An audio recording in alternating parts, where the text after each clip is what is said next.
Certains peuvent vivre plusieurs décennies, voire traverser plusieurs générations comme le chêne. D'autres ne vivront qu'une ou 2 années. Et c'est le cas des plantes annuelles ou biannuelles. Et de ce fait, certaines plantes ont une croissance lente, d'autres normale et d'autres plus rapides.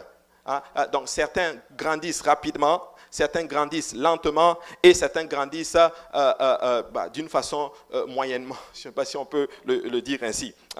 Mais nous devons croître. Et certains ici ont une croissance rapide, d'autres ont une croissance lente, d'autres ont une croissance normale. Mais nous sommes appelés à croître. Nous sommes appelés à grandir. Nous sommes appelés à quitter le statu quo et aller justement vers de l'avant. Tu sais, Dieu t'a créé pour aller de l'avant. Dieu ne t'a pas créé pour être ce que tu es maintenant. Mais Dieu a plus pour toi, mon frère, ma sœur. Dieu a de grandes choses devant toi. Alors tu dois pousser, tu dois aller littéralement vers de l'avant. Donc il en est ainsi lorsque nous, du moins avec tout ce que nous venons de lire, avec tout ce que nous venons d'apprendre sur le végétaux en d'autres termes, nous devons aussi remarquer littéralement que certains facteurs vont entrer en jeu pour que nous puissions croître, pour que nous devenions grands et pour que nous puissions être plantés dans la maison de Dieu et que nous devenions ce qu'on appelle des disciples. Amen.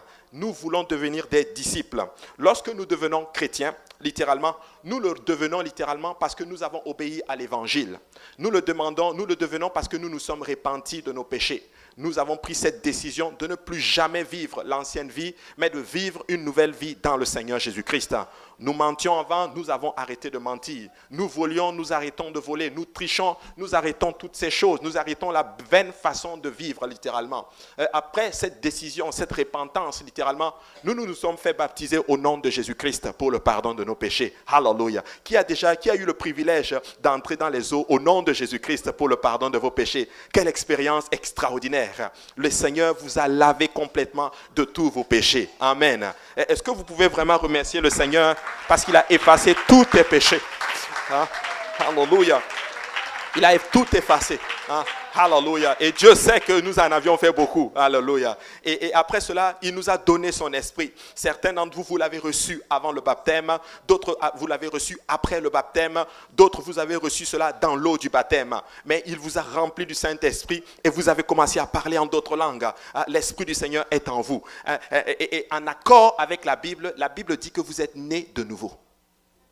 Amen. Donc après avoir obéi à l'évangile, vous êtes nés de nouveau. Après avoir, vous êtes repentis, baptisés au nom de Jésus-Christ, remplis du Saint-Esprit. Hallelujah. La Bible dit, tu es né de nouveau. Hallelujah. Extraordinaire. Maintenant, quand on est, ça veut dire que nous sommes un être. Donc nous sommes un être spirituel. Et cet être spirituel doit grandir, demeurer dans la maison du Seigneur et être un pilier, littéralement. Hallelujah. Maintenant, regardez ce que la Bible dit dans 1 Pierre chapitre 2, verset 1. La Bible dit, rejetant donc toute malice et toute ruse, la dissimulation, l'envie et toute médisance, désirez comme des enfants nouveau-nés le lait spirituel et pur, afin que par lui, vous croissez pour le salut.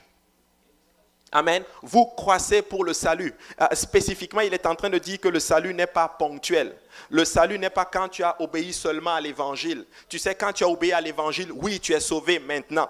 Maintenant, tu dois croître pour le salut. Tu dois continuer ta marche dans le Seigneur pour avoir la garantie de ton salut. Alors, j'aimerais dire à quelqu'un, certains d'entre vous, vous avez reçu peut-être des enseignements où on disait, une fois sauvé, sauvé pour de bon. Non, après avoir obéi à l'évangile, tu dois maintenant continuer ta marche vers le Seigneur. Si le Seigneur vient te prendre maintenant, alléluia, comme il a pris par exemple Pasteur Vézina, tu es sauvé, en d'autres termes, alors que tu marches dans le Seigneur. Mais tu dois croître, tu dois te lever et tu dois marcher vers ton Seigneur. Tu dois croître pour le salut. Que quelqu'un dise la croissance.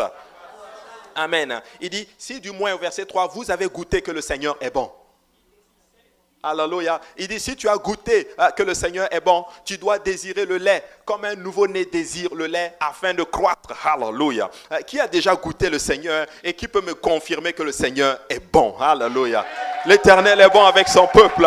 Amen. Il sauve nos parents, il sauve nos amis, il pourvoit pour nous et il prend soin de nous. Regardez, Colossiens 1, 9 et 11 dit ceci.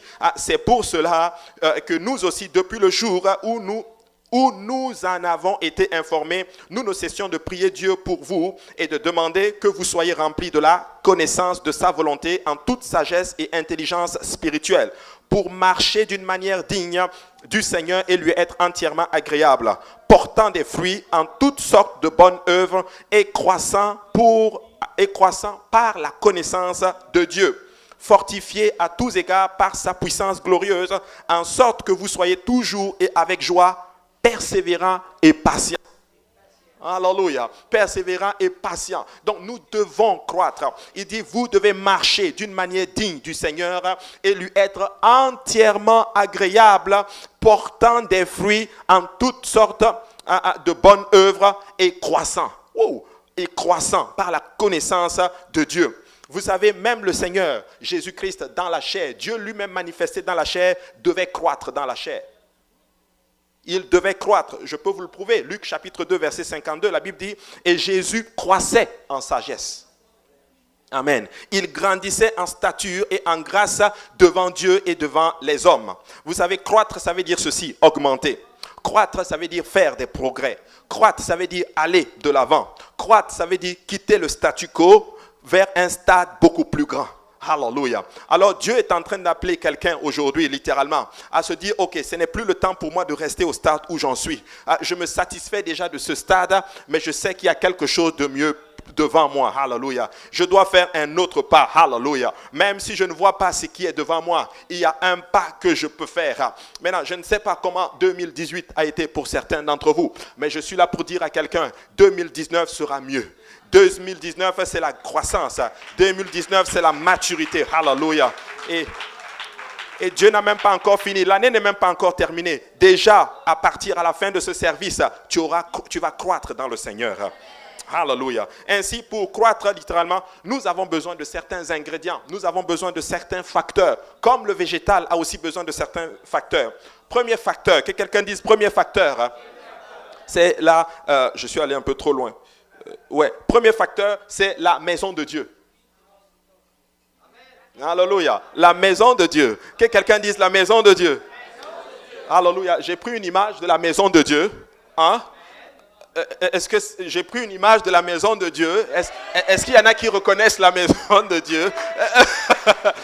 La maison de Dieu. Qu'est-ce que je suis en train de dire? Si tu veux croître, tu dois être dans la maison de Dieu. Tu ne peux pas croître sans être dans la maison du Seigneur. Certains vont vous dire, oh mais moi je peux rester à la maison et prier. Je peux rester à la maison et chercher Dieu. Non, non, non, non. Ça, c'est un mensonge du diable. Tu sais, Paul dit ceci, n'abandonnez pas votre assemblée. Tu as besoin des frères et sœurs pour grandir dans le Seigneur, littéralement. Je comprends des fois, les choses ne nous aident pas à grandir dans le Seigneur. Mais laissez-moi vous dire, mes frères et sœurs, si tu t'efforces de venir constamment dans la maison de Dieu, écoute, ils disent quelque chose que tu fais pendant 21 jours, ça devient une habitude. Tu sais, pendant 21 jours, viens à l'église, littéralement, ou je ne sais pas, ou pendant 21 fois de suite, viens dans la maison du Seigneur et tu vas voir, ça va devenir une habitude pour toi. Mais peuple de Dieu, nous avons besoin de la maison de Dieu pour grandir. Psaume chapitre 122 et 1 dit ceci, de David, je suis dans la joie quand on me dit, allons à la maison de l'Éternel. Alléluia. Ça c'est David. Tu sais, David dit ceci parce que quand tu regardes dans les normes, plusieurs générations avant, David n'avait pas le droit de rentrer dans la maison de Dieu. Pourquoi? Parce qu'il y avait comme de l'infamie dans sa famille. Et il fallait attendre, je pense, 10 générations avant que la 10e génération puisse entrer. Et David était de cette génération, ou la 11e, je ne sais plus, était de cette génération-là qui pouvait entrer dans la maison de l'Éternel. Tu sais, quand tu prends la Bible, les non-juifs n'avaient pas le droit d'entrer dans le temple. Mais la Bible déclare qu'avec le sacrifice de notre Seigneur Jésus-Christ, après le fait qu'il soit allé à la croix, qu'il était flagellé, qu'on l'a mis à la croix pour nous, la Bible dit que nous qui étions des gens du dehors, nous sommes devenus gens de la maison de Dieu. Alléluia. Alors nous devons désirer être dans la maison du Seigneur. Nous devons désirer être dans la joie lorsqu'on nous dit allons à la maison de l'Éternel. Tu sais, la maison de Dieu, ça doit être notre priorité. Ça doit être notre priorité. Ça doit faire partie de notre quotidien. De telle sorte que quand nos enfants se lèvent littéralement, ils savent que nous devons aller dans la maison du Seigneur. C'est rendu même à un niveau chez moi à la maison que, vous savez, ces chaussures. Moi, bon, ça c'est ma vie à moi. Ok, moi chaque année j'ai souvent 2 chaussures. Il y a une chaussure pour dimanche et l'autre chaussure pour tous les jours. Alléluia. Maintenant, quand je porte souvent ces chaussures-là que vous voyez, même pour aller par exemple à une conférence, un de mes fils va venir me dire, papa, porte pas ça, ça c'est pour dimanche. Parce qu'ils savent, des fois je vais porter la cravate, il y a un certain type de costume, dès que je le porte, papa c'est pas dimanche, et c'est entré en dedans d'eux, ils savent littéralement, et nous devons arriver à une place que l'église fait partie tellement de notre quotidien, que nos enfants quand ils se lèvent, ils savent quand c'est dimanche, mes enfants savent, ils connaissent maintenant la route de l'église. Des fois, je conduis, mais ça m'arrive des fois de vouloir faire un détour, un d'eux va me dire, papa, on va à l'église ou on va pas à l'église?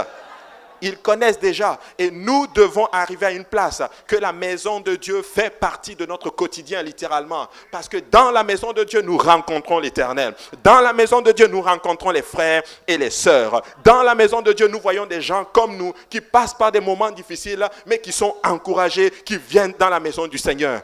Écoute-moi bien, tu sais, l'ennemi a un mensonge. Il veut t'isoler de la maison de Dieu. Il ne veut pas que tu viennes parce qu'il sait que quand tu viens dans la maison de Dieu, Dieu va te remplir encore de sa conviction. Dieu va te remplir de sa puissance. Dieu va te donner la force d'aller contre lui. Écoutez-moi bien, le diable va dans son temple contre vous tous les jours. Alors, nous aussi, nous devons venir dans la maison de l'Éternel. Nous avons besoin de la maison de l'Éternel pour grandir. Tu sais, le mot maison, c'est le mot, en hébreu, c'est le mot Bethel. Il vient littéralement de Baït, littéralement. En grec, c'est oikia. C'est une habitation, un abri, une résidence. Mais le mot maison peut aussi signifier littéralement, au sens figuré, une famille. En d'autres termes, une famille. Donc la maison de Dieu, c'est quoi aussi? C'est le corps du Christ. C'est vous et moi. C'est l'assemblée locale. Donc quand je dis ceci, ça c'est la maison de Dieu, littéralement. Ainsi, quand nous venons dans la maison du Seigneur, Dieu, tu es sûr d'une chose, c'est que Dieu va te rencontrer au lieu de tes besoins. Tu sais, plus le chrétien est fort, plus son sens de la connexion avec la maison du Seigneur est fort. Alléluia. Avec littéralement même le lieu physique où la famille de Dieu se rencontre. Tu sais, ça c'est le lieu physique où la famille de Dieu se rencontre littéralement. Plus tu es fort dans le Seigneur, plus ta connexion avec ce lieu est aussi fort littéralement. Amen. Vous savez, la Bible dit que c'est dans la maison de Dieu que le juste croit et aussi qu'il prospère. Psaume 91, 13 dit ceci, les justes croissent comme le palmier. Alléluia. Ils s'élèvent comme le cèdre du Liban. Plantés dans la maison de l'Éternel, ils prospèrent dans le parvis de notre Dieu. Écoute, tu te dis, oh, je perds mon temps, je vais prendre, ça tombe bien, elle est en dessous. Sœur Christelle, littéralement, qui est en dessous avec l'école du dimanche de nos enfants, pendant longtemps, elle a une famille, elle a un mari, elle a 3 enfants, elle n'habite pas à côté d'ici, littéralement. Elle a commencé une formation de 3 ans. Peuple de Dieu, je vous assure, il n'y a pas un dimanche où je n'ai pas vu la sœur Christelle venir dans la maison du Seigneur. Elle me l'a témoigné littéralement hier. Elle m'a dit, des fois, mes collègues de travail m'appellent, on doit travailler littéralement, on doit étudier pour telle chose le dimanche. Je leur dis, non, je dois être dans la maison du Seigneur. C'est pour les enfants. J'enseigne l'école dimanche, je ne peux pas manquer. Écoutez, elle a fini sa formation, elle a fini son stage littéralement. Et c'est même certaines de ces personnes qui l'appelaient pour lui dire, écoute maman, on va étudier. Certains d'entre eux ont encore des examens aujourd'hui. Dieu l'a fait prospérer dans les parvis de l'Éternel. Alléluia. Écoute-moi bien. Si tu demeures dans la maison de Dieu, Dieu va te bénir. Si tu prends la maison de Dieu comme une priorité, l'Éternel va te bénir. Alléluia. Il dit les justes croissent. Donc ceux-là qui ont été justifiés par le Christ, laisse-moi te dire qu'il n'y a pas un endroit où tu vas croître si ce n'est la maison de Dieu. J'ai besoin de la maison du Seigneur. Des fois, écoute, je ne dis pas qu'il faut dormir pendant que on enseigne la parole de Dieu. Non, mais tu sais quoi, je préfère quelqu'un qui dort dans la maison de Dieu que quelqu'un qui ne vient pas dans la maison de l'Éternel. Tu dois être là à l'église. Dis à ton voisin, je sais que tu vas être là dans tout le temps dans la maison de l'Éternel. Alléluia. Alléluia. L'apôtre Paul a exhorté les chrétiens à ne pas abandonner l'église locale. Hébreux chapitre 10, verset 25. La Bible dit ceci, n'abandonnons pas notre assemblée, comme c'est la coutume de quelques-uns, mais exhortons-nous réciproquement, et cela d'autant plus que vous voyez s'approcher le jour. Tu sais, dans ce verset, le mot « n'abandonnons pas », le mot « abandonner », c'est le mot « ekataleipo », c'est en grec. Ça veut dire ceci, abandon, désert. Mais le point où je voulais vous amener, c'est ceci, c'est laisser sans aide. Il dit, n'abandonne pas ton église, ça veut dire, ne la laisse pas sans aide. Ça veut dire ceci, tu dois être là physiquement, Mais tu ne dois pas l'aider, tu ne dois pas la laisser sans l'aider, en d'autres termes. Ça veut dire que nous sommes arrivés tous ensemble, nous pouvons faire quelque chose pour la maison de Dieu. Il ne faut pas juste arriver, tu sais, c'est bon quand tu arrives et que tu t'assois et que tu reçois, good. Mais tu sais, Dieu s'attend à ce que tu augmentes, que tu fasses un autre pas. Tu peux faire quelque chose. Qu'est-ce que je peux faire pour la maison du Seigneur? C'est fou ce que Dieu est en train de faire. Le Seigneur est en train d'amener des ouvriers. Et je veux rendre grâce à Dieu littéralement pour ces nouvelles personnes qui sont en train de prendre le bateau, qui sont en train littéralement d'alléger, en d'autres termes, le fardeau. Certains disent, certains même ont texté, on dit littéralement, je priais. Et une sœur a texté littéralement, elle dit ceci spécifiquement. Elle dit, je priais, et à un moment donné, ça a changé. Et l'Esprit de Dieu a commencé à me parler. L'Esprit de Dieu me dit, ce n'est plus le temps pour toi d'être oisive dans la maison de Dieu. Et elle a texté, elle a dit, je sais que c'est tard, mais écoute, je veux que tu pries là-dessus parce que maintenant, là, je veux faire quelque chose pour gagner les âmes. Je veux faire quelque chose pour que la maison de Dieu grandisse, pour que la maison de Dieu croisse littéralement. Vous savez, il y avait un besoin à un moment donné, on priait là-dessus et quelqu'un s'est venu et se proposait pour la même chose. Amen. Alors, nous devons croître. Paul dit, ne l'abandonne pas ton assemblée, littéralement. C'est le corps du Christ. Qu'est-ce que je peux faire pour soutenir l'œuvre? Je vais le faire. Est-ce que tu peux la soutenir avec ton énergie? Fais-le. Tu veux la soutenir avec tes prières? Fais-le. Tu veux le soutenir avec tes finances? Fais-le. Soutiens l'œuvre, mais n'abandonne pas ton assemblée, littéralement. Tu sais, le diable veut que tu abandonnes ton assemblée, mais laisse-moi te dire que Dieu veut que tu n'abandonnes pas ton assemblée. Hallelujah. Alors, quelqu'un dit, je vais prendre soin de l'assemblée de Dieu. Tu vois? Alléluia. Maintenant, ainsi, tu dois être là, tu dois aider l'église locale à croître et tu crois littéralement, tu grandis en aidant l'église locale à croître. Amen. Tu grandis en aidant l'église locale à grandir. Et quand tu l'aides, je t'assure, tu ne peux pas commencer à t'impliquer pour l'œuvre du Seigneur et Dieu va te laisser tomber. Impossible. Mais quand tu commences à aider le corps du Christ, littéralement, laisse-moi te dire qu'il va commencer aussi à prendre soin de toi. Regardez, Psaume 84, 10 dit ceci. Toi qui es notre bouclier, vois, ô Dieu, et regarde la face de ton oint. Regardez, mieux vaut un jour dans tes parvis que 1000 ailleurs. Mieux vaut un jour dans tes parvis que 1000 ailleurs. Je préfère me tenir sur le seuil de la maison de mon Dieu plutôt que d'habiter sous les tentes de la méchanceté. Écoutez, il dit une journée, écoutez-moi bien, peuple de Dieu, ta pire journée littéralement, ou du moins ta meilleure journée, ou du moins ta pire journée dans la maison de Dieu ne peut même pas être comparée à toutes les bonnes journées que tu as faites dans le monde. Écoute, ta pire journée dans la maison de Dieu vaut mieux que toutes les journées que tu vas passer dans le monde. Il est en train de dire que la petite portion de Dieu vaut mieux que la plus grande portion qui est dans le monde. Hallelujah. Écoutez, je ne dis pas que c'est facile dans la maison de Dieu. Il y a souvent des irritations. Pourquoi? Parce que nous sommes des êtres humains. Hein? Nous sommes des... Pasteur, il va t'offenser un jour. Parce que c'est un être humain. Il travaille aussi sur lui-même. Mais c'est la maison de Dieu. L'arche, ce n'était pas vraiment l'endroit où tu voulais être. Ça sentait dedans. Il y avait des animaux. Mais quand le déluge a commencé, laisse-moi te dire que c'était la meilleure place où tu voulais être. Parce que certaines personnes sont venues dire, laisse-moi ouvrir, laisse-moi entrer dans cette arche. Mais laisse-moi te dire que Dieu avait déjà fermé cette arche. Écoute, si tu n'es pas encore entré dans l'arche, tu peux y entrer au moyen de l'évangile. Et si tu es rentré au moyen de l'évangile, mon frère, ma soeur de grâce, reste dans la maison de l'Éternel. N'abandonne pas ton assemblée, mais crois, grandis, sois planté dans la maison de l'Éternel et Dieu va te bénir.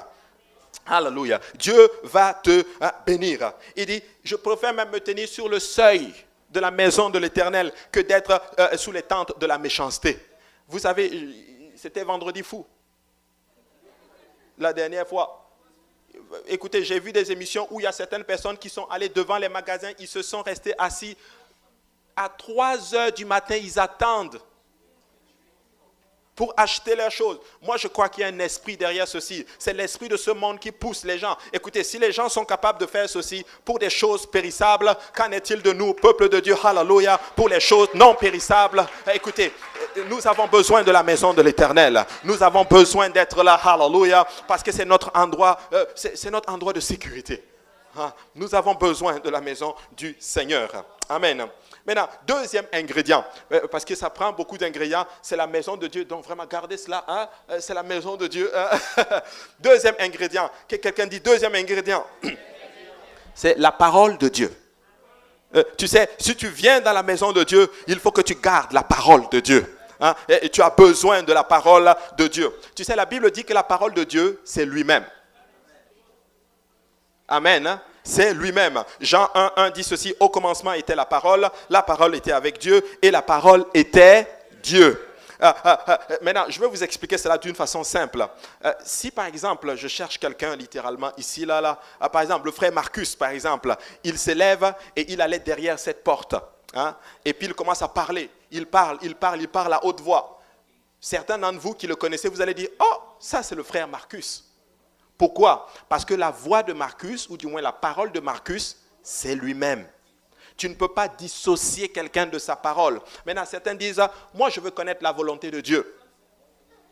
La parole de Dieu, c'est sa volonté, c'est lui-même. Voilà pourquoi quand tu pries, en citant la parole de Dieu, tu es en train de relâcher Dieu lui-même dans ta bataille, littéralement. Voilà pourquoi j'aime bien prier avec la parole de Dieu. J'aime bien dire ceci, non, je ne mourrai pas, je vivrai. Je raconterai les œuvres de l'Éternel. Dieu a promis, crois et tu seras sauvé. Toi et toute ta famille, c'est la parole de Dieu. Elle va certainement s'y accomplir. Je m'y accroche littéralement. C'est la prunelle de mes yeux. Et je crois en cette parole. Cette parole, elle est scellée dans les cieux. Elle est aussi scellée sur la terre. Écoute-moi bien. Ce que Dieu dit, il va certainement l'accomplir. Dieu dit qu'il va... On en parlait, je faisais l'étude biblique hier. Dieu dit à Abraham, je jure que je vais te bénir. Écoute, Dieu est en train de te dire, écoute, si tu suis ma parole, je te garantis, hallelujah, je jure par moi-même que je vais te bénir. Je vais bénir ta famille. Je vais te restaurer. Je vais te donner la paix. Je vais faire littéralement ce que tes forces, tes capacités ne peuvent pas faire, en d'autres termes. Mais nous avons besoin de la parole de Dieu. Dans le Nouveau Testament, il y a deux mots pour le majeur qui se réfèrent à la parole de Dieu. Nous avons le mot grec, logos, et nous avons aussi le mot le grec aussi, rhéma, littéralement. C'est deux mots littéralement différents, mais logos se réfère généralement à la totalité de la parole de Dieu. C'est-à-dire, littéralement, c'est toute la parole de Dieu. Mais rhéma, c'est en fait une révélation spécifique, une direction précise de l'Écriture. C'est une portion de la parole de Dieu pour un temps bien précis, en d'autres termes. Tu sais, des fois, tu peux être dans des situations et tu as besoin d'une parole rhéma, une révélation de Dieu pour sortir de cette situation-là. Et Dieu va te donner une parole. Dieu va te donner une parole spécifique. Il va te donner quelque chose de sa parole qui va t'aider, en d'autres termes, à dépasser ta situation. Et nous, tu en as besoin. Mais pour atteindre le rhéma, tu dois avoir littéralement toute la parole logos, en d'autres termes, avec toi. Hein? Et c'est vraiment important. Maintenant, regardez 2 Timothée chapitre 3, verset 16. La Bible dit ceci, « Toute écriture est inspirée de Dieu et utile pour enseigner, pour convaincre, pour corriger, pour instruire dans la justice, afin que l'homme de Dieu soit accompli et propre à toute bonne œuvre. » Il dit « Toute écriture, toute la parole de Dieu, amen, elle est inspirée de Dieu. Elle est utile pour enseigner. » Amen. Tu sais, si tu veux enseigner, utilise la parole de Dieu. Nous voulons des fois enseigner nos enfants. Utilisons la parole de Dieu. Utilisons ces versets bibliques pour dire à nos enfants, tu sais, non, c'est pas bon de mentir. Goliath, c'est pas bon, lui, c'est le méchant. On ne fait pas les choses de Goliath. Je me rappelle, c'était la dernière fois, c'était quand ça? J'étais avec mes garçons à la maison. Et puis, je ne sais pas qu'est-ce qui s'est passé. On parlait de Caïn et Abel.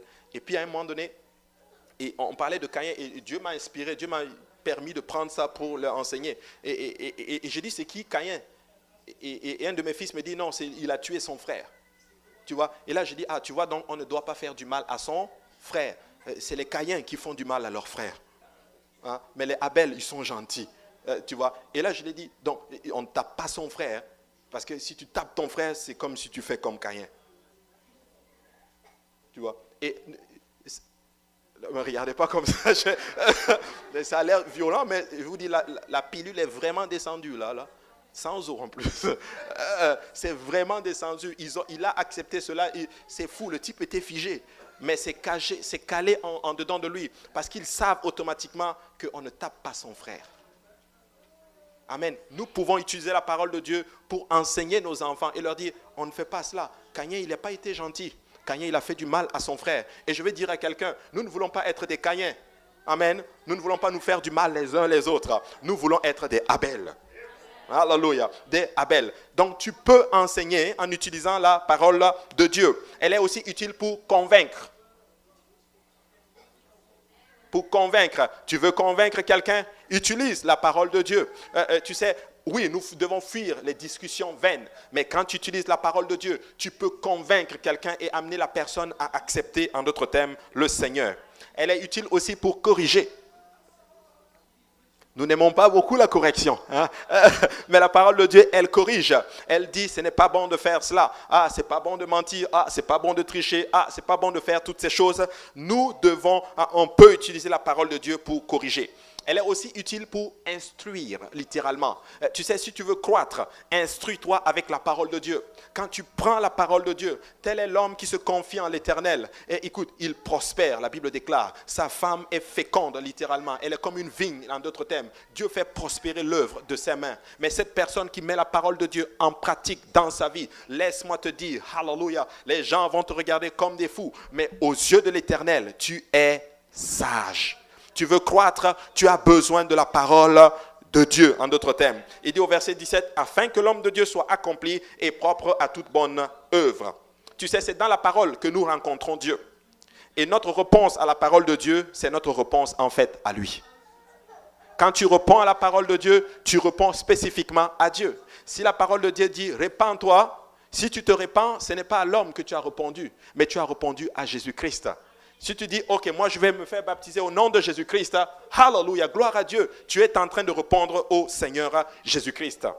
Maintenant, il y a une histoire que je vais vous raconter et certains d'entre vous, vous l'avez déjà, je l'ai déjà peut-être enseigné ici. C'était le roi Ézéchias, en d'autres termes. Hein.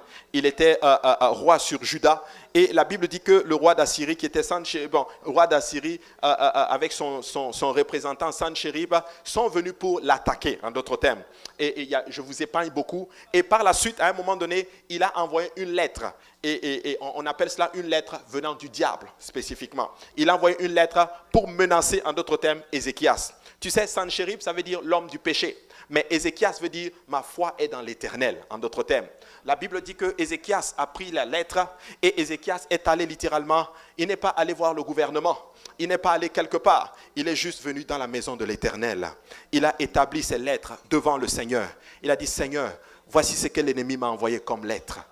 Hallelujah. Voici ce que l'ennemi m'a envoyé comme lettre. Et Dieu va lui donner une parole. Dieu va lui donner une parole, littéralement. Écoute, il y a des moments où, oui, tu arrives dans la maison du Seigneur et je sais qu'il y a beaucoup d'entre vous qui ont probablement reçu des mauvaises nouvelles, que ce soit de l'immigration, que ce soit du gouvernement, que ce soit de l'hôpital, que ce soit littéralement des banques. Envoie cette lettre dans la maison de l'Éternel et l'Éternel te donnera une parole. Et avec cette parole, laisse-moi te dire que tu vas sortir d'ici fort et tu vas rencontrer l'ennemi de ton âme. Mais je suis là pour dire à quelqu'un aujourd'hui, nous avons besoin de la parole de Dieu. Amen. Regardez ce que la Bible dit dans Jean 15, 7. Il dit, si vous demeurez en moi et que mes paroles demeurent en vous, demandez tout ce que vous voudrez et cela vous sera accordé. Alléluia. Il dit, si tu demeures en moi et que mes paroles demeurent, demandez tout ce que vous voulez. Maintenant, qu'est-ce qui ne fait pas partie de tout? Rien. Il dit, tout ce que tu demandes le salut des membres de ta famille, tu demandes la provision, tu demandes la grâce sur tes enfants, tu demandes tout ce que tu veux. Dieu dit, si tu demeures dans ma parole, demande et je te l'accorde. Hallelujah. Cette parole, elle est scellée. Écoutez, si nous prenons cette parole, nous l'appliquons littéralement dans nos vies, nous la serrons, hallelujah, dans nos cœurs. Laissez-moi vous dire que nous allons faire littéralement des grandes choses pour le Seigneur. Mais quelqu'un doit s'accrocher à la parole de Dieu. Quelqu'un doit se dire, je refuse ce que les hommes disent, mais ce que Dieu dit, c'est ce qui compte. Tu sais, je ne peux pas faire, des fois, je ne peux pas fermer la bouche du diable, mais je peux boucher mes oreilles et écouter la voix de l'Éternel dans ma vie. Hallelujah. Il dit, demandez et cela vous, si vous portez beaucoup de fruits, c'est ainsi que mon Père sera glorifié et que vous serez mes disciples. Alléluia. Nous voulons devenir des disciples. Il dit, si tu portes beaucoup de fruits, tu gardes la parole de Dieu. Il dit ceci, c'est ainsi que vous serez mes disciples. En fait, en demeurant dans le péché, dans la parole de Dieu, nous évitons le péché. Psaume 119, versets 11 et 12, la Bible dit ceci, « Je serre ta parole dans mon cœur afin de ne pas pécher contre toi. Béni sois-tu, ô Éternel, enseigne-moi tes statuts. Le psalmiste est en train de dire ceci, je serre ta parole, hallelujah, je la prends cette parole, je la serre au fond de mon cœur pour ne pas pécher contre l'Éternel. Écoute, si tu suis la parole de Dieu, tu vas éviter le péché. Des fois, nous tombons dans le péché parce que la parole de Dieu n'est pas en nous. Mais si nous écoutons la parole de Dieu, tu l'étudies tous les jours, tu la graves en dedans de toi, tu vas éviter le péché, littéralement. Tu sais, la parole de Dieu est en fait ce qui nous éclaire, ce qui éclaire notre sentier. Le psalmiste le dit, la révélation de tes paroles-là éclaire, en d'autres termes. Psaume 119, 105 dit ceci, ta parole est une lampe à mes pieds et une lumière sur mon sentier. Écoute, nous sommes dans un monde ténébreux. Nous sommes dans un monde où rien ne nous... Tout vient pour que tu ne serves pas Dieu. Tout vient pour que tu abandonnes la maison de Dieu. Tout vient pour que tu t'élèves, que tu te rebelles contre les choses de Dieu, littéralement. Mais laisse-moi te dire, hallelujah, la Bible dit que la parole de Dieu est une lampe. Écoute, prends cette parole et rentre dans ce monde ténébreux. Tu as une lampe. C'est la parole de Dieu. Elle éclaire ton sentier. Si la parole de Dieu dit va là, tu vas là. S'il dit va pas là, je reste ici. S'il te dit va à gauche, je vais à droite. Mais la parole de Dieu est une lampe à nos pieds. Je serre la parole de l'Éternel au fond de mon cœur afin de ne pas pécher contre l'Éternel. Hallelujah. Écoutez, il y a des moments dans notre vie où nous avons eu beaucoup d'occasions de faire de l'argent, de faire certaines choses, d'avoir certaines choses dont nous avons besoin littéralement. Mais la parole de Dieu était contre. Jamais nous avons servi le Seigneur et le Seigneur nous a laissé tomber. Jamais. Écoute, si tu écoutes la parole de Dieu, si tu gardes la parole de Dieu dans ton cœur, laisse-moi te dire que l'Éternel va te bénir. Il va s'élever, il va combattre pour toi. Nous avons besoin de la parole de l'Éternel. Alléluia. Tu sais, je n'ai aucune garantie dans le monde, mais cette parole, alléluia, elle est coulée dans le béton. Je suis tablé sur la parole de Dieu. Alléluia. La parole de Dieu. La parole de Dieu. Alléluia.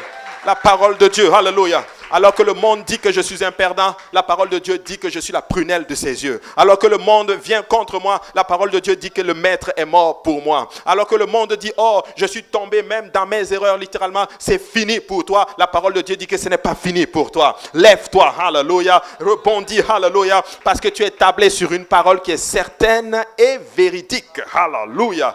Écoutez, c'est fou. J'ai étudié littéralement le psaume, littéralement la dernière fois, je lisais les psaumes. Et le Seigneur a attiré mon attention. Tu sais, Joseph a été vendu par ses frères en Égypte. Tu sais, avant même que Joseph ne soit vendu, Dieu avait prévu la famine qui allait frapper l'Égypte pour le faire sortir de sa galère. Mais oui, et Dieu a fait ceci pour une de nos sœurs ici à l'église. Je ne vais pas encore l'exposer, on va faire son témoignage bientôt littéralement. Elle était à 2 doigts d'être expulsée de ce pays littéralement. Dieu a permis des situations dans son pays d'origine et ils ont annulé sa lettre d'expulsion. Je vais vous dire quelque chose. Le Dieu que nous servons est un Dieu fort. Cette sœur sert l'Éternel. Hallelujah. Des fois, je la vois venir à pied à l'église. Hallelujah. Des fois, je la vois souffrir. Je la vois littéralement se battre dans ce monde pour servir l'Éternel. Maman, écoute-moi bien. Dieu n'a pas encore fini avec toi. Tu n'as juste que vu qu'une goutte d'eau, littéralement, de ce que l'Éternel va faire. Dieu va exploser sa gloire. Il va montrer que seule sa parole subsiste. Peuple de Dieu, nous avons besoin de la parole de Dieu. Église de l'Est, écoute-moi. La Bible déclare, hallelujah, que les portes de l'enfer ne prévaudront point contre l'église. Rien ne peut contre l'église de l'Est, hallelujah. Tant que nous allons tenir sur la parole de Dieu, nous allons renverser l'ennemi de notre âme. L'ennemi va venir taper la porte, mais c'est lui qui va tomber littéralement. Nous irons dans son camp, nous allons prendre les âmes. Dieu est de ton côté, la parole de Dieu est pour toi. Accroche-toi à cette parole, hallelujah, et il va faire son travail dans ta vie. Que quelqu'un dise, la parole de Dieu, elle est plus puissante qu'une épée à double tranchant. Hallelujah. Tu sais, l'homme peut parler, mais quand Dieu parle, écoute, nous au pays on dit ceci, l'homme propose et Dieu dispose.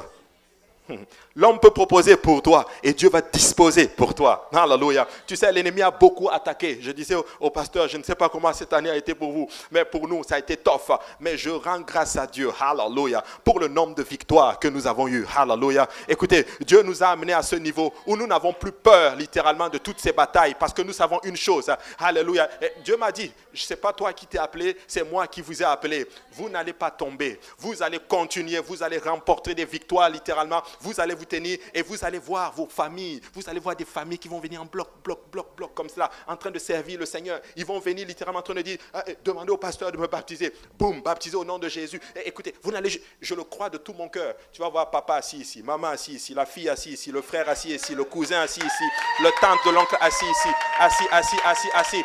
Toute une famille, des blocs qui sont en train de venir. Pourquoi? Parce que la parole de Dieu, elle est tablée. Elle est scellée dans les cieux, elle est scellée sur la terre. Dieu l'a dit, elle ne va pas revenir à Dieu sans avoir produit son effet. Tu sais, si tu le crois, bats les mains pour le Seigneur un peu. Alléluia. Alléluia. Dieu est bon. Dieu est très, très, très bon, littéralement. Alléluia. Hébreux 4, 12. Car la parole de Dieu est vivante. Elle vit, cette parole. Ce n'est pas une parole morte. Elle est vivante, littéralement. Elle est efficace. Tranchante qu'une épée à double tranchant. Qu'une épée quelconque à deux tranchants. Pénétrante jusqu'à partager âme et esprit. Jointure et moelle. Elle juge les sentiments et les pensées du cœur. Tu sais, si tu serres la parole de Dieu dans ton cœur, Dieu va exposer en toi ce qui ne va pas. Dieu va te dire, écoute, il y a un problème avec ça. Il y a un problème de colère, il y a un problème de jalousie, il y a un problème d'orgueil, il y a un problème, je vais t'aider. Laisse cette parole me sonder. David dit, sonde-moi l'Éternel. Connais-moi. Quand on met une sonde, mets cette sonde et regarde tout ce qui ne va pas en toi. Mais si tu laisses cette parole te pénétrer, mon frère, ma soeur, laisse-moi te dire que Dieu va te dire, ça c'est pas bon, arrête ça. Ça c'est pas bon, arrête ça. Ça c'est bon, continue. Crois encore là-dedans. Mais si tu laisses cette parole entrer en toi, laisse-moi te dire que tu ne vas pas être la même personne. Quelqu'un qui avale la parole de Dieu, qui la mange, tu ne peux pas être la même personne. Nous avons besoin de la parole de Dieu, frères et sœurs. C'est elle qui nous change. C'est elle qui nous instruit. Alléluia. Amen. Le Seigneur, dans le désert, a cité la parole de Dieu. En fait, c'est ceci. Voici le point de l'enseignement. C'est à travers la parole de Dieu que tu chasses l'ennemi. Nous ne pouvons pas tuer le diable. Il est esprit. Est-ce que vous l'avez vu? Non. C'est un être spirituel. Tu as besoin d'appliquer la parole de Dieu. Jésus a été envoyé à jeûner 40 jours. Il se retrouve dans le désert. Et la Bible dit littéralement que le diable, le tentateur, vient et le tente. Il dit, si tu es le Fils de Dieu, dans Matthieu 4, ordonne que ces pierres deviennent du pain. Jésus répondit, il est écrit. Il est écrit. Il a cité la parole de Dieu, mes frères et sœurs. Jésus est Dieu tout-puissant, manifesté dans la chair. Il est la parole même faite chair. Il aurait pu tuer le diable tout de suite. Clash, même pas lui. Il aurait pu dire, tiens, le tout dernier niveau des anges là de son camp, toi descends et occupe-toi de lui. Et il aurait pu le faire. Jésus dit, il est écrit. Il est écrit. Il est écrit, l'homme ne vivra pas de pain seulement, mais de toute parole qui sort de la bouche de Dieu. Jésus a cité Deutéronome chapitre 8. Il a cité la parole de Dieu. Il a cité sa propre parole. Et l'ennemi a dit, hop là, voici quelqu'un. Écoute, quand tu ne connais pas la parole de Dieu, laisse-moi te dire que le diable va te tenter. Voilà pourquoi, et c'est pour ça, je trouve ça vraiment un peu paradoxal. Les études bibliques sont vides. Parce que c'est là que nous recevons la parole de Dieu. Tu as besoin de la parole de Dieu pour chasser l'ennemi loin de toi. Quand l'ennemi vient te tenter, dis-lui, il est écrit. Il est écrit, Satan. Il est écrit, retire-toi de moi. Et il va capter, il va sonder littéralement ta connaissance de la parole de Dieu. C'est comme ça que Ève a mangé le fruit, que Ève a été séduite littéralement. Elle le dit elle-même, j'ai été séduit. Si tu ne connais pas la parole de Dieu, tu seras séduit par l'ennemi. Oui, mais nous avons besoin de connaître. Jésus dit, il est écrit. Le diable ne s'est pas arrêté là. Il a utilisé ce qu'on appelle la convoitise de sa chair. Le diable sait que notre chair a des besoins. Il va l'utiliser, en d'autres termes. Oh, ta chair a besoin de ça, consomme-le. Non, il est écrit. Ah, consomme cette fornication. Je n'ouvre pas cette porte, mon ami, car il est écrit, tu ne commettras pas d'adultère. Oh, mens. Oh, non, je ne commets pas, je n'ouvre pas cette porte. Il est écrit, tu ne mentiras point. Écoute, quand tu cites la parole de Dieu, tu peux être sûr qu'il va te lâcher à un moment donné. Alléluia. N'aie pas peur, même seul dans ta chambre, cite-le. Quand une tentation arrive, il est écrit. Il est écrit. Il est écrit. Il va te laisser tomber. La parole de Dieu. Le tentateur, le diable le transporte sur une ville sainte, le place sur le haut du temple. Il lui dit, si tu es le Fils de Dieu, jette-toi en bas, car Jésus dit, car il est écrit, il donnera des ordres à ses anges à ton sujet et ils te porteront sur les mains de peur que ton pied heurte contre une pierre. Jésus lui dit, il est écrit. Deuxième fois, il est écrit, tu ne tenteras pas l'Éternel ton... je suis perdu un peu. Ouais, et Jésus lui dit, il est écrit, tu ne tenteras point le Seigneur, ton Dieu. Le diable le transporta encore sur une montagne très élevée et lui montra tous les royaumes du monde et leur gloire. Et lui dit, je te donnerai toutes ces choses si tu te prosternes et m'adores. Jésus lui dit, retire-toi Satan, car il est écrit. La troisième fois qu'il cite, maintenant regardez ce qui se passe. Tu adoreras le Seigneur, ton Dieu, et tu lui serviras lui seul. Alors le diable le laissa. 3 fois il a dit, il est écrit, il est écrit, il est écrit. La parole de Dieu. Mais des fois nous tombons, mais nous voulons, alléluia, combattre le diable par nos propres forces. Nous ne pouvons pas, frères et sœurs. Nous avons besoin de l'Esprit du Seigneur. Nous avons besoin de sa parole, mes frères et sœurs. Quand tu connais la parole de Dieu, quand tu lis, tu étudies la parole de Dieu, laisse-moi te dire que le Seigneur va te faire combattre, l'ennemi va fuir loin de toi. En d'autres termes, le diable le laissa et voici des anges vinrent auprès de Jésus et le servaient. Vous vous rendez compte? Jésus dit, tu n'adoreras le Seigneur lui seul, tu lui serviras que lui seul. Maintenant, le diable s'en va et les anges viennent et ils servent Jésus. Je ne sais pas si certains d'entre vous l'avez vu. Jésus dit, tu ne serviras le Seigneur, tu n'adoreras le Seigneur, ton Dieu lui seul, tu serviras seulement que le Seigneur, Dieu. Mais quand il part, les anges viennent servir Jésus.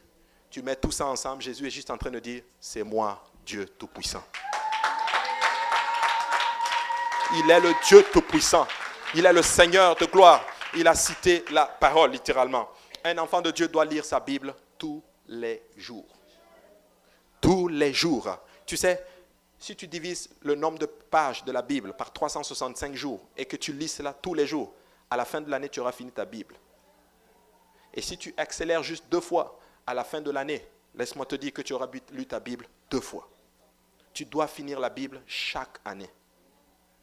Chaque année, tu dois lire toute la Bible. Je me le prêche à moi aussi. Tiens, je suis dans le même bateau que vous. Nous devons l'étudier. Nous avons besoin de la parole de Dieu. Tu sais, à mon travail, une fois, souvent je laisse ma Bible sur mon bureau. Et des fois, quand entre les appels, je lis ma Bible. Des fois. Hein? Alléluia. Et j'essaie de faire le plus souvent. Hein? Et là, j'ai un collègue de travail. Parce que souvent, ce qui m'arrive, c'est que des fois, j'ai du temps au travail. Et des fois, ça m'arrive quand soit je suis en train de lire. Et quand je suis en train de lire, je fais en même temps des recherches, littéralement. Et il se lève, parce que nos bureaux sont amovibles. Il se lève, il regarde, il voit la Bible. Il tourne sa tête sur l'ordinateur, la Bible. Il dit, man, j'espérais de trouver quelque chose là. Il dit, man, je suis dépassé. La Bible ici, la Bible ici. Bon, finalement, il a changé de place. Parce que je pense que s'il restait encore longtemps, il allait devenir chrétien. Mais il a changé. Mais j'étais content de voir littéralement que cette parole, elle est en dedans de nous. Tu sais, quand tu gardes cette parole de Dieu et que tu la lis et que tu l'étudies, laisse-moi te dire que Dieu va t'amener à des places que tu n'as jamais été auparavant. Tu dois lire ta Bible. Écoutez-moi bien, frères et sœurs. N'ayez pas peur de lire votre Bible dans le bus. N'ayez pas peur de lire votre Bible dans le métro. N'ayez pas peur littéralement d'ouvrir vos Bibles dans vos lieux de travail littéralement. Parce que tu ne sais pas, quelqu'un peut être dans sa maison en disant, je vais prier Seigneur, si c'est ta volonté que je te serve, montre-moi quelqu'un dans le bus qui est en train de lire sa Bible. Et quand tu ouvres ta Bible, tu peux toucher quelqu'un littéralement comme cela. Beaucoup d'âmes ont été touchées parce qu'ils ont vu, je pense la sœur Odette, je ne sais plus si c'était le cas, le frère Stéphane, probablement est-ce qu'il lisait sa Bible? Non, je pensais, bon, c'est pas ça, alléluia. Mais il y a des gens qui sont venus à l'église parce qu'il y avait un frère ou une sœur qui lisait sa Bible dans le métro, littéralement. Ne la cache pas. Écoutez, je vois des gens qui lisent leur livre, n'importe quoi, dans le métro. Pourquoi nous ne pouvons pas lire notre Bible dans le métro? Pourquoi nous ne pouvons pas l'étudier dans le métro? Nous pouvons le faire. Je n'ai pas honte de Jésus-Christ. Je suis chrétien. Hein? Et cette Bible, c'est la parole de mon Seigneur. Je serre sa parole dans mon cœur. Partout où je vais, elle est avec moi. Alléluia. C'est mon épée. Alléluia. Et nous avons besoin de la voir. Amen. Alors, n'aie pas honte de ton Seigneur.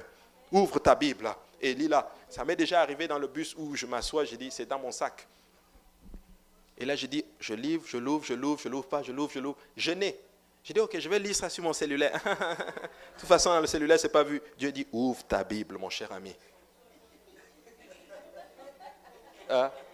Parce que quand tu ouvres ta Bible, et je pense que quelqu'un à un moment donné était là, Et quelqu'un est venu me parler après. Tu es chrétien? Oui, je suis chrétien. Alléluia. Tu sais, des fois, il faut juste, n'ayez pas peur, n'ayez pas honte. Mais nous avons besoin de la parole du Seigneur. Alléluia. Nous avons besoin de la parole du Seigneur. Troisième ingrédient, et je vais m'arrêter là où le temps est vraiment contre moi, c'est la prière. Qui peut me donner le premier élément?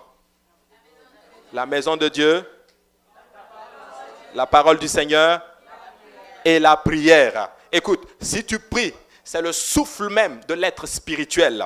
Pas de prière, pas de puissance. Plus de prière, plus de puissance. Si tu pries, tu ne vas jamais rétrograder. Si tu pries, tu ne vas jamais quitter la maison de Dieu. La prière est puissante, mes frères et sœurs.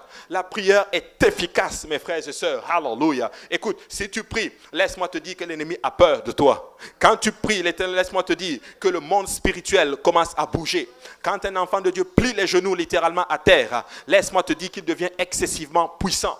Voilà pourquoi le diable ne veut pas que tu pries. Quand tu pries, laisse-moi te dire que le diable est déchaîné. Alléluia. Et il a peur de toi. Il dit, oh my God, ce type, il est juste bizarre. Mais je suis là pour dire à l'église de l'Est, nous devons augmenter notre niveau de prière. N'abandonne pas la prière. Alléluia. Nos réunions de prière, à un moment donné, touchaient les 50, les soixantaines des fois. Mais c'est avec tristesse que je vois littéralement que ces choses, ce nombre est en train de baisser. Peuple de Dieu, écoutez-moi bien. Tu sais, si tu es dans le ministère et que tu travailles pour Dieu, tu dois être à la réunion de prière. Sinon, tu vas ministrer dans la chair et le diable va te manger tout cru. Je vous le dis, c'est la réalité. Écoutez, ça là, c'est vraiment spirituel. Je sais que vous voyez, il y a beaucoup d'attaques. Beaucoup. Il y a beaucoup d'attaques. Et à un moment donné, on le voit même maintenant clairement. On voit des choses qui disparaissent comme cela. C'est spirituel. Mais si tu pries, tu vas tenir ferme. Si tu pries littéralement, tu vas rester ferme. Tu vas établir un mur de feu autour de toi. Écoute-moi bien. Dieu peut tout, mais Dieu ne fait pas tout. Il y a certaines choses que Dieu s'attend à ce que tu fasses. Que tu te lèves, que tu te tiennes à la brèche. Que tu dises, ok, maintenant là, tu vas taper, pas de problème. Mais moi, j'ai reçu une puissance. Mon Père est en moi et on va combattre. Tu vas me donner des coups, certes, mais je vais tenir debout. Parce que toi, tu es déjà vaincu, Satan. Moi, je suis en route vers la victoire. Tu sais, c'est une constante lutte. Tu vas vaincre un problème maintenant, demain, un autre problème va venir. Mais si tu n'as pas de vie de prière, tu vas lâcher. Si tu ne pries pas, tu vas rétrograder. Nos réunions de prière sont en train malheureusement de baisser. Probablement ceux avec aussi les activités. Je nie pas cela. Mais nous ne devons pas manquer la réunion de prière. Je suis en train de parler de la prière collective, mais je parle aussi de la prière personnelle. Un enfant de Dieu doit prier tous les jours.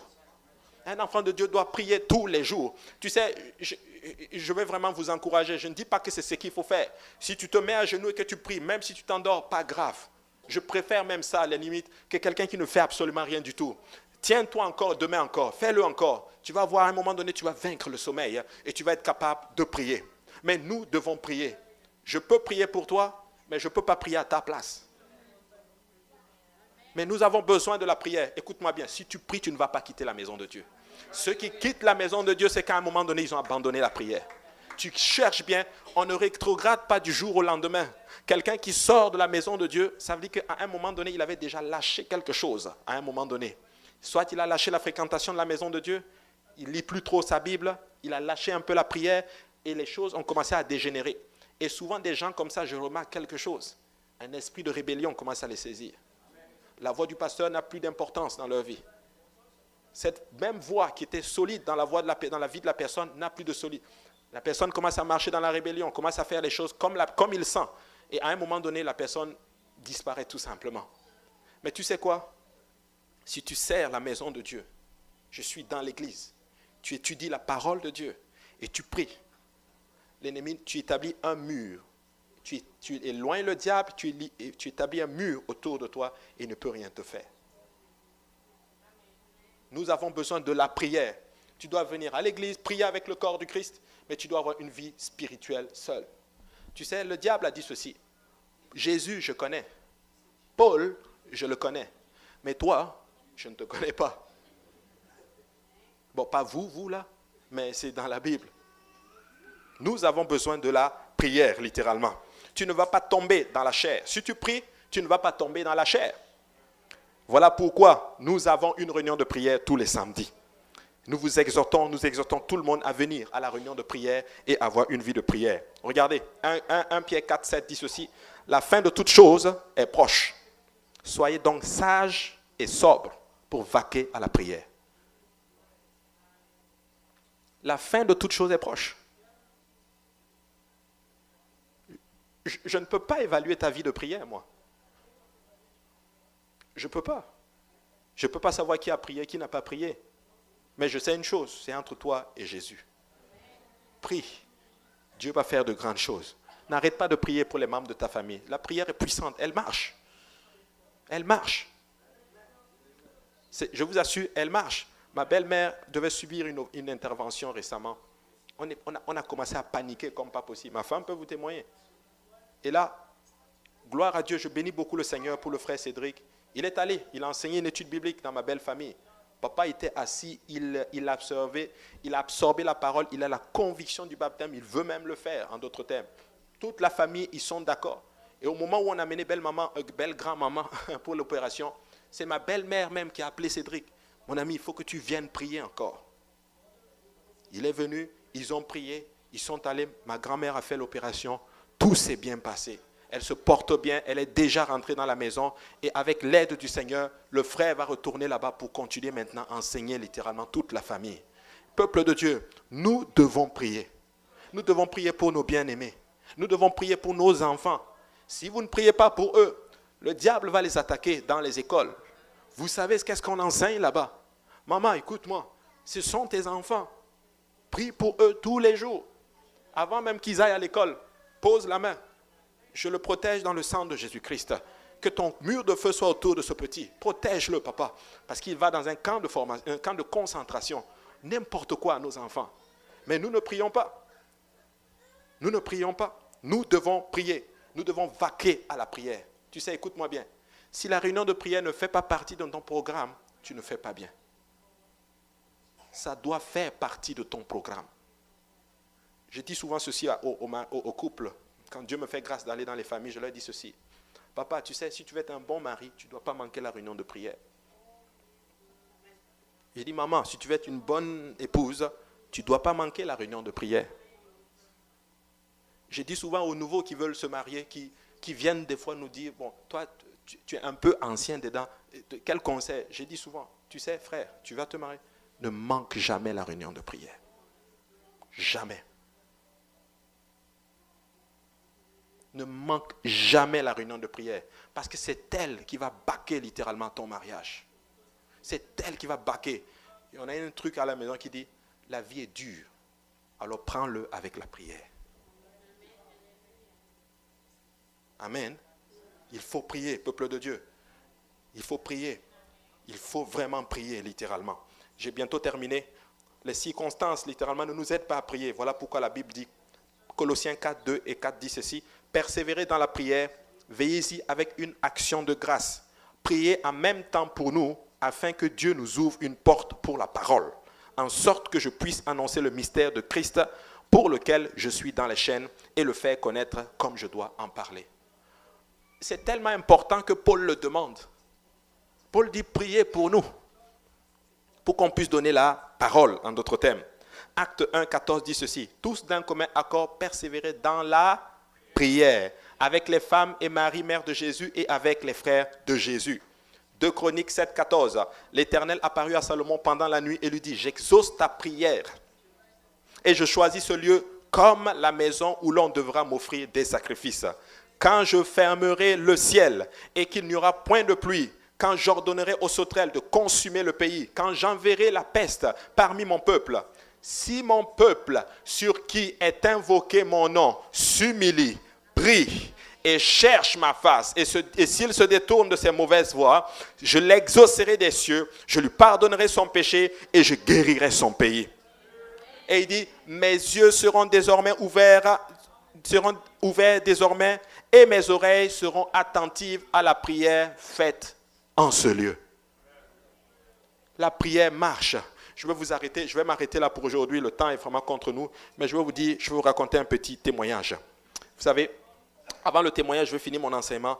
Dieu s'est répandu plusieurs fois dans l'Ancien Testament. Tu sais, Dieu ne change pas son caractère, mais il modifie ses actions envers l'humanité à travers la prière et les intercessions de son peuple. C'est à travers l'intercession d'Abraham que Lot et sa famille ont été épargnés. C'est à travers la prière que Anne a enfanté un enfant nommé Samuel. C'est à travers la prière que Ninive a changé la colère de Dieu en miséricorde de Dieu. C'est dans la prière que Corneille a reçu la visite d'un ange dans Actes chapitre 10, littéralement. Et je peux vous garantir une chose, que si vous mettez ces ingrédients en pratique, vous allez croître et vous allez devenir des disciples de l'Éternel. Alléluia. Lèvons-nous tous ensemble. Alléluia. Et je vais vous raconter ce témoignage que c'est bizarre, c'est rendu maintenant qu'à la fin de chaque enseignement, il y a des témoignages sur nous. Ma femme, c'est plus ma femme qui a expérimenté ceci. À un moment donné, c'était une soirée où la soirée était très tendue. À l'époque, on n'habitait pas loin d'ici. Très tendue. Agitation. Et je pense que c'était à une certaine heure. Et ma femme ressentait qu'il fallait qu'elle prie. Elle ressentait beaucoup l'esprit de prière qui venait, un esprit d'intercession. Et puis elle a commencé à prier. Elle a commencé à prier, et on ne savait pas pourquoi. Et après, ça s'est calmé. Et le lendemain, on parle à son père, justement. Et son père a eu un malaise.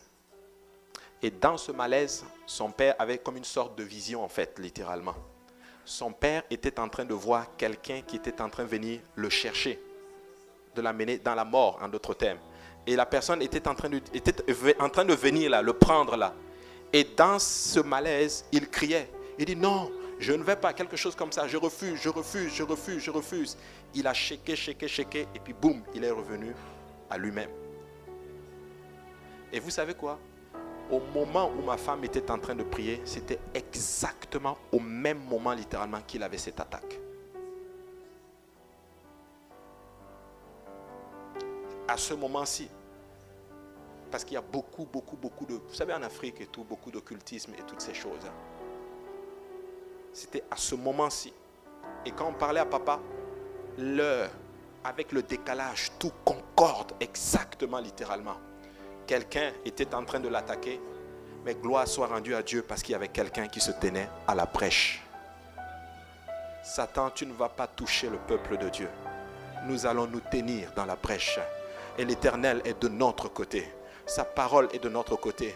Même si le châtiment de l'Éternel est contre toi, nous pouvons aller intercéder auprès de Dieu et Dieu va changer sa colère en miséricorde. Nous avons besoin de la prière, mes frères et sœurs. Nous devons prier plus que jamais. Plus que jamais. Plus que jamais. Prions pour nos familles. Priez pour nos enfants. Priez pour les membres de nos familles. Priez pour nos collègues de travail. Priez, tenez-vous à la brèche. Je sais que certains d'entre vous, il y a la fatigue, il y a l'hiver. Quelqu'un m'a dit non, c'est parce qu'il fait froid, je ne peux pas venir. Écoute, tu veux tenir, tu ne vas pas réussir sans rien faire. Tu vas te battre. Tu vas te battre dans la prière. Tu vas tenir ferme. Tu vas dire, je vais prier jusqu'à ce que je voie ne serait-ce qu'une lueur, littéralement, du salut. Parce que le salut est proche. Je vais prier, je vais me tenir à la brèche. Pourquoi tout le temps me faire taper?